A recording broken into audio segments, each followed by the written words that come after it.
जिस उपदेश से राम जी को राजकुमार भगवान राम बने, वो उपदेश आप सुन रहे हैं। कितना ऊंचा ग्रंथ है। इसको वाल्मीकि रामायण भी बोलते, योग वशिष्ठ महारामायण भी बोलते। राम तीर्थ ने इसी का बार बार अध्ययन किया था। ये आप भी शांत हो जाएंगे परमात्मा में, और दूसरों को भी शांति देने की क्षमता देने वाला ये सदग्रंथ है। इसको वेदांत का सिद्धांत ग्रंथ बोलते हैं।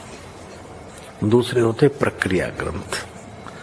ये करके फिर कब वो आचार्य बनो तब समझो, ये तो थोड़ा पढ़ो और फिर वही सिद्धांत की बात। तो बार बार योग वशिष्ठ महारामायण विचारने योग। ओम श्री सद्गुरु परमात्मने नमः। श्री वशिष्ठ जी बोले, हे राम जी, जब तक वह कृत्रिम आनंद नहीं प्राप्त हुआ, उस पद में विश्राम नहीं पाया, तब तक शांति नहीं प्राप्त होती। वह पद निर्गुण, शुद्ध, स्वच्छ और परम शांत है। जब उस पद में स्थिति होती है तब परम समाधि हो जाती है। ऐसा त्रिलोकी में कोई नहीं जो उसको समाधि से उतारे। जैसे चित्र की मूर्ति होती है, वैसी ही उसकी अवस्था होती है। उसकी सब चेष्टा इच्छा से रहित होती है। जैसे पंख से रहित पर्वत स्थिर होता है, वैसे ही मन संकल्प विकल्प से रहित हो जाता है और शांत पद को प्राप्त होता है। हे राम जी, जिसके मन में संसार का अभाव हुआ है, वह शांत पद को प्राप्त होता है। जब तक वासना से युक्त है तब तक मन है। जिस क्रम और युक्ति से वासना का क्षय हो, वही कर्तव्य है। इसलिए जिस क्रम से वह प्राप्त हो वही करना चाहिए, क्योंकि उस पद के प्राप्त हुए बिना शांति कभी न होगी। जब चित्त उस पद की ओर आवे तब शांत होकर दुख से रहित और अविनाशी हो, क्योंकि सबकी आत्मा निर्विभाग, अनंत, परम शांत रूप और सबके कर्म के फल को देने वाला है। ओम श्री सद्गुरु परमात्मने नमः। श्री वशिष्ठ जी बोले, ही राम जी, वास्तव में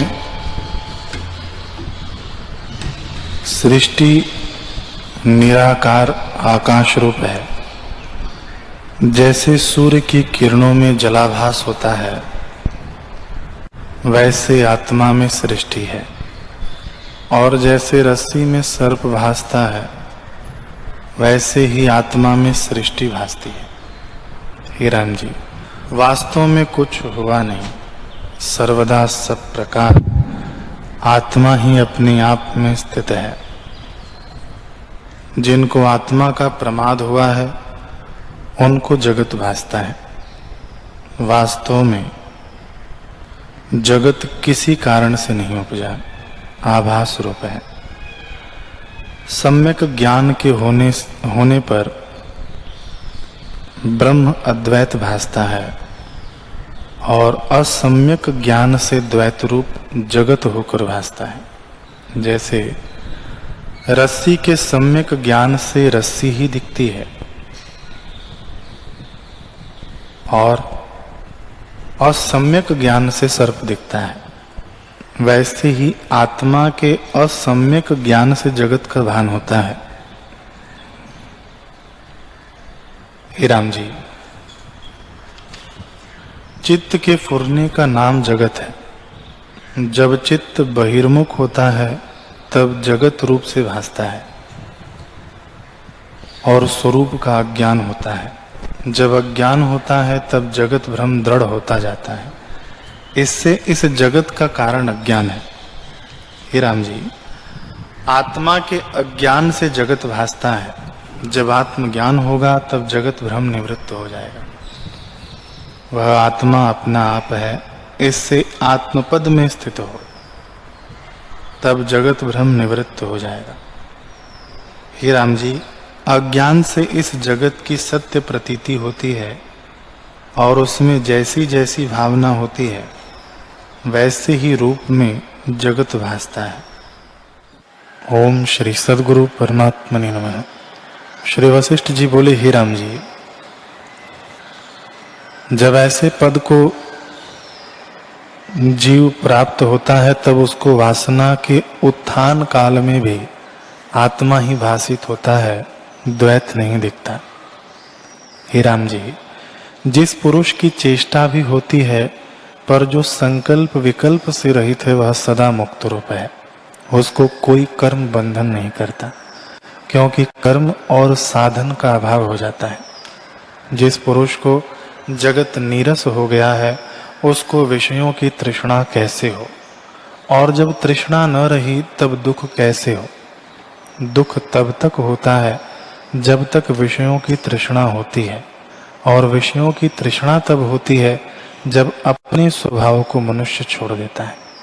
हे राम जी, जब अपने स्वभाव में स्थित हो तब पर स्वभाव जो इंद्रियों के विषय हैं वे रस संयुक्त कैसे लगें और दुख और तृष्णा कैसे हो।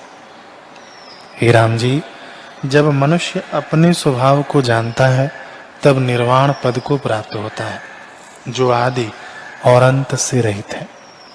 उसकी प्राप्ति का उपाय यह है कि वेदांत का अध्ययन करे और प्रणव का जप करे। जब इनसे थके तब समाधिस्थ हो, और जब फिर थके तब वही पूर्व स्थिति में आकर मनन करे। जब ऐसे दृढ़ अभ्यास हो तब उस पद को प्राप्त होगा जो संसार का पार है। जब उस पद को पाया तब परम शांति को प्राप्त होगा और स्वच्छ निर्मल अपने स्वभाव में स्थित होगा।